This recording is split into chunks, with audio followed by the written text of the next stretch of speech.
মই মোৰ সতীৰ্থ শ্ৰী বৰগাঁও সমষ্টিৰ শ্ৰী ভুৱন গগৈ আৰু জোনাই সমষ্টিৰ ভুৱন গগৈ আমি একেলগে আহি ভুৱন পেগু আমি একেলগে মনোনয়ন পত্ৰ দাখিল কৰোঁ। ৰাইজে বহুকেইটা দলেৰে স্বতঃস্ফূৰ্তভাৱে আমাক সংগ দিলে।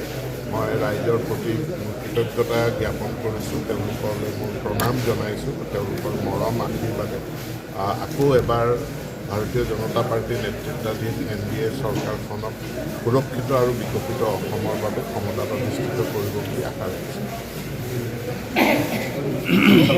আমাৰ ভাৰতীয় জনতা পাৰ্টীৰ ৰাষ্ট্ৰীয় নেতৃবৃন্দ, ৰাজ্যিক নেতৃবৃন্দৰ আশীৰ্বাদত আৰু ৰাইজে আজি খুব মৰমেৰে আজি আগুৱাই নিছে আৰু পুনৰবাৰ যোৱা 5 বছৰ যেনেকৈ ৰাইজক সেৱা কৰিছিলোঁ আৰু এবাৰ নিষ্ঠাৰে আন্তৰিকতাৰে জোনাই সমষ্টিক সেৱা কৰাৰ সুযোগটো ৰাইজে আকৌ আশীৰ্বাদ দিব বুলি আশাৰে আজি নিৰ্বাচন কৰিছোঁ। কংগ্ৰেছ প্ৰাৰ্থী ৰাজু মেধিয়াকে এইমাত্ৰ কৈ গৈছে যে আপুনি গুণ্ডাৰাজ চলাইছে, এই সন্দৰ্ভত আপোনাৰ মন্তব্য? নহয়, এনেকুৱা কথা নহয়। এনেকুৱা কথা আমাৰ এফিডেভিটটো চালেই হয়। এতিয়া মোৰ এফিডেভিট চাব, কংগ্ৰেছ প্ৰাৰ্থীজনৰ এফিডেভিট চাব, কাৰ কেছ তাৰমানে গুণ্ডাৰাজ চলালে কি হয়, কেছ চেছ থাকেতো।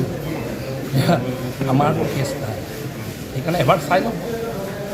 কোনোবাই ক'লে বুলি মিছা কথা ক'লে বুলি সেইটোক লৈ আমি ইমান প্ৰচাৰ কৰি সেইটোক লৈ হাৱা দিয়াটো ঠিক নহয়।